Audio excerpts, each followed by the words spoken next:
And I've got the zest of 2 oranges. Now I had 2 medium-sized oranges. If you have a large orange, that'll do 2.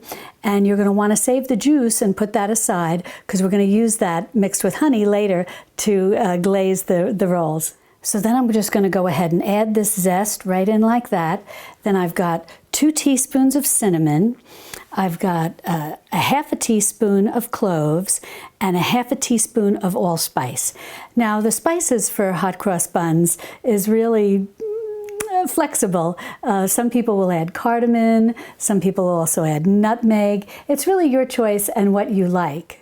So I'll go ahead and add these spices in. Now to this, you're going to want to add 2 eggs and a 1/4 cup of honey. I've got a dark honey here. You can use any kind of honey you want. And I'm just going to beat these eggs with the honey ever so slightly, and then we'll get ready to add the rest of the ingredients to this. Now I just want to mention about working with sourdough starter.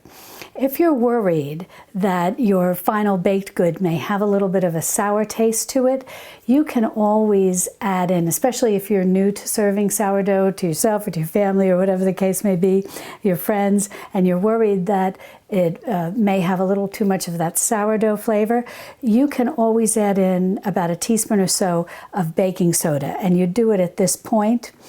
And that's something that James Beard, the famous cookbook author and chef, would write about in his book on bread, that if you add in a teaspoon or so of baking soda, that'll help counteract the sourness of the sourdough. So that's just a little tip in case you're worried about working with sourdough and it having that sour flavor.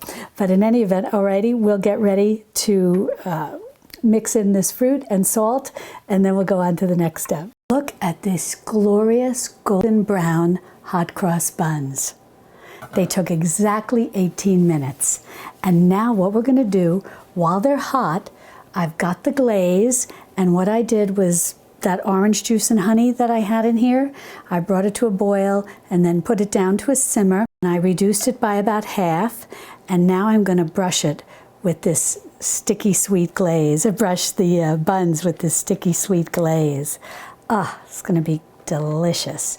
And then once I get all this glaze on, then we will put the piping on to make the cross. Some of you may know it as icing sugar, and I'm just going to take some of that, mix it with a little, you can mix it with a little water, a little milk, just to thin it. We'll put it in a piping bag, and then we'll make our crosses across the top. Now, here we go, just across each one. Just like that.